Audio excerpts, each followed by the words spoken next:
D'après Abu Huraira, le prophète sallallahu alayhi wa sallam a dit, un arabe n'est pas meilleur qu'un non-arabe. De même qu'un non-arabe n'est pas meilleur qu'un arabe. Écoutez bien, un arabe n'est pas meilleur qu'un non-arabe. De même qu'un non-arabe n'est pas meilleur qu'un arabe. Un homme de race rouge n'est pas meilleur qu'un homme noir, excepté dans la piété. La seule chose qui fait la distinction entre les musulmans, c'est la piété, la foi. Comme Allah subhanahu wa ta'ala l'a dit dans le Coran, dans Surat Al-Hujurat, Surat 49, verset 13, Inna akramakum indallahi atqakum. Certes, les plus nobles d'entre vous sont les plus pieux. Et dans le hadith, le prophète dit, l'humanité descend d'Adam, et Adam a été créé d'argile, rapporté par Bukhari et Muslim. Cela signifie que les musulmans, quels qu'ils soient, arabes, chinois, africains, européens, asiatiques ou américains, ne forment qu'une seule et unique umma, communauté, et qu'ils ne peuvent se diviser et se séparer les uns des autres. Jamais un lien nationaliste ne devrait briser leur unité. D'ailleurs, Allah subhanahu wa ta'ala dit dans Surat Al-Hujurat, Surat 49, verset 10, Innamal mu'minuna ikhwa, fa'aslihu bayna akhawaykum, wattaqullah la'allakum turhamun. Les croyants ne sont que des frères. Voilà. À partir du moment où tu es un croyant, tu es le frère des autres croyants. C'est un automatisme. Les croyants ne sont que des frères. Et le prophète sallallahu alayhi wa sallam a dit, selon Anas dans Sahih Bukhari et Muslim, La yu'min ahadukum hatta yuhibbu li akhihi ma yuhibbu li nafsihi.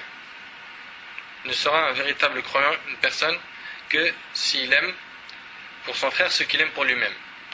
Tu n'es pas considéré comme un vrai croyant que lorsque tu aimeras pour ton frère ce que tu aimes pour toi-même. Les croyants ne sont que des frères. Établissez la concorde entre vos frères et craignez Allah afin qu'on vous fasse miséricorde. Le prophète sallallahu alayhi wa sallam dit, les croyants sont les uns pour les autres comme les différentes parties d'une maison, chaque partie renforce l'autre. Ça veut dire qu'on est là en fait pour se renforcer les uns les autres et pas pour se descendre, s'humilier, se rabaisser, se mépriser. Ce hadith-là est rapporté par Bukhari et Muslim. Certaines personnes prétendent que le prophète sallallahu alayhi wa sallam a approuvé le nationalisme, car, disent-ils, lorsqu'il a quitté sallallahu alayhi wa sallam la Mecque pour aller à Médine, quand il a fait sa hijra, l'émigration, le prophète sallallahu alayhi wa sallam s'est adressé à la Mecque avec les larmes aux yeux. Comme vous le savez, il a été chassé de Quraysh. Le prophète sallallahu alayhi wa sallam s'est adressé à la Mecque avec les larmes aux yeux en disant, tu m'es la plus aimée des terres d'Allah. Il a dit, tu m'es la plus aimée des terres d'Allah. Ça veut dire qu'il aimait énormément la Mecque. Énormément. Or, cette parole n'a rien à voir avec le nationalisme. Parce que la suite du hadith le prouve. Le prophète il avait dit en fait, tu m'es la plus aimée des terres d'Allah parce que tu es la plus aimée des terres d'Allah pour Allah. L'amour que le prophète avait pour la Mecque était basé sur le statut noble qu'Allah Ta'ala lui a conféré. Et non parce qu'il y était né. Pas parce qu'il était né à la Mecque, mais plutôt parce qu'Allah il aimait cette terre, il l'a aimée. Tous les musulmans doivent aimer et avoir une affection pour la Mecque, parce qu'elle est la plus aimée des terres d'Allah Azza wa Jal. Après tout, les musulmans pris en direction de la Mecque, ils s'y rendent pour effectuer le pèlerinage. La parole du prophète sallallahu alayhi wa sallam, citée juste avant, n'a rien à voir avec le nationalisme. Après tout ça, les gens aujourd'hui, ils s'entretuent, alors que le sang du musulman est sacré. Allah subhanahu wa ta'ala a promis le pire des châtiments à celui qui tue une âme sacrée.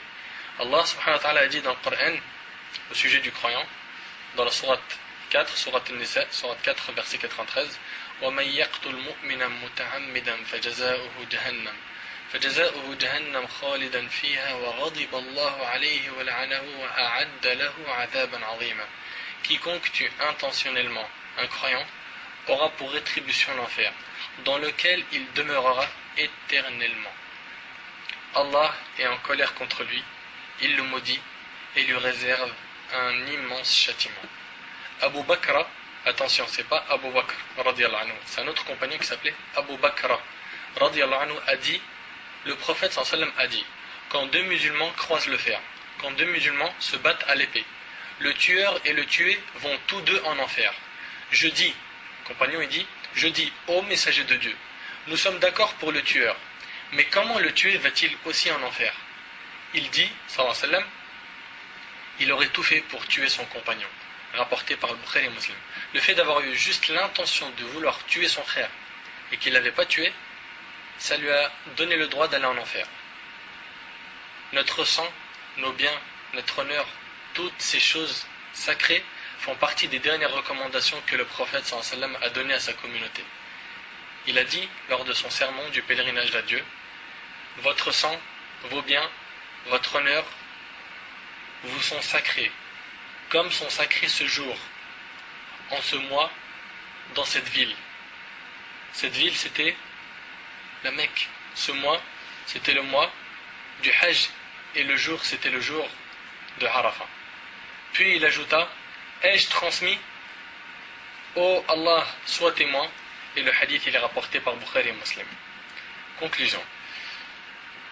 D'après Abu Huraira radiyallahu anhu, le prophète sallallahu alayhi wa sallam a dit, dans la fin d'un hadith, soyez ô serviteurs de Dieu tous frères.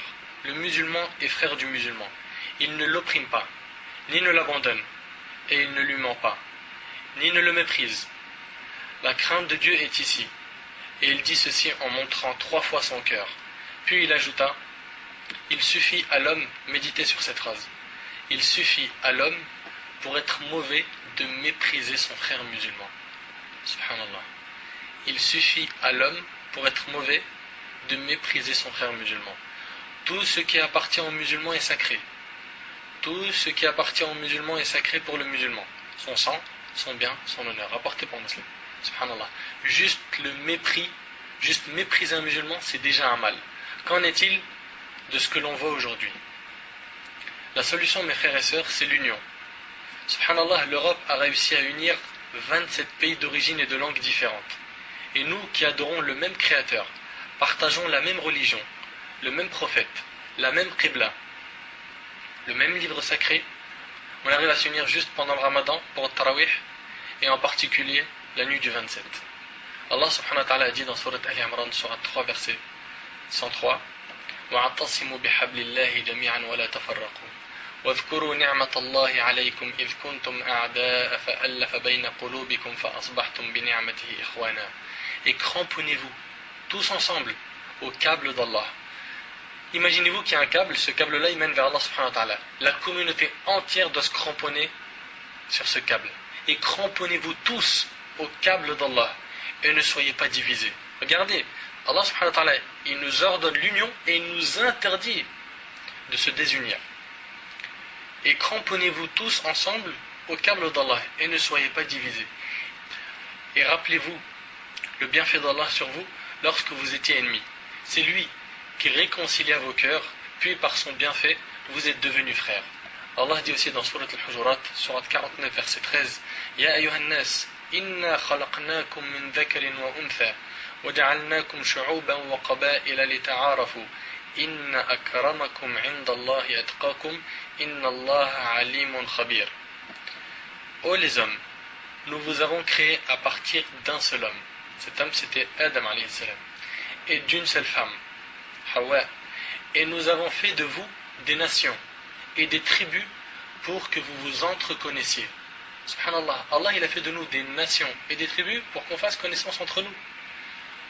Et nous avons fait de vous des nations et des tribus pour que vous vous entreconnaissiez. Le plus noble d'entre vous, là il ne dit pas Allah subhanahu wa ta'ala c'est le plus riche, ou celui qui a les plus belles voitures, ou celui qui habite aux États-Unis, ou celui qui habite en Afrique, ou en Europe ou en Asie.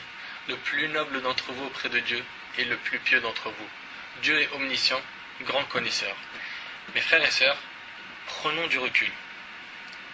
Par rapport au foot, ce n'est rien de plus qu'un sport. Certains font des dépressions, pleurent, frappent et s'embrouillent à cause de ce sport. Rappelez-vous pourquoi on vit. Le but de notre création est d'adorer Allah subhanahu wa ta'ala comme Allah subhanahu wa ta'ala l'a dit, وَمَا خَلَقْتُ الْجِنَّ وَالْإِنسَ إِلَّا لِيَعْبُدُونَ. Je n'ai créé les djinns et les hommes que pour qu'ils m'adorent. Il nous a créés pour l'adorer, rechercher sa satisfaction. On doit aimer ce qu'il aime et détester ce qu'il déteste. Rappelez-vous quand il y avait les événements à Gaza, tout le monde avait mal au cœur. Tout le monde avait mal au cœur de voir comment les gens souffraient et perdaient la vie. Et là, carrément, à cause d'un ballon, les musulmans s'entretuent en toute indifférence. C'est-à-dire que certains même considèrent que s'entretuer pour un match fait partie du djihad pour la cause de Dieu. Or, il n'y a que les animaux qui s'entretuent de cette manière et non les humains. Et sachez que les médias ont réussi à transformer le musulman d'acteur à un logiciel qu'ils ont programmé pour fonctionner comme ils le veulent. Nous détourner du chemin d'Allah et nous diviser entre nous. je vous le répète, sachez que les médias ont réussi à transformer le musulman d'acteur à un logiciel qu'ils ont programmé pour fonctionner comme ils le veulent, pour nous détourner du chemin d'Allah et créer la division dans notre communauté. Mon dernier mot pour ce mercredi-là, n'allez surtout pas aux Champs-Élysées ou dans les endroits où il y a des rassemblements, que vous soyez gagnant ou perdant, que vous soyez égyptien ou algérien, gagnant ou perdant, car cela présente un énorme risque. Et comme vous le savez, notre prophète et notre religion nous demande à tout moment d'éviter dangers et risques. أسأل الله سبحانه وتعالى أن ينفعني بما قلت وأن ينفعكم بما سمعتم. هذا ما أعلم الله أعلى وأعلم. سبحانك اللهم وبحمدك أشهد أن لا إله إلا أنت أستغفرك وأتوب إليك. والسلام عليكم ورحمة الله وبركاته.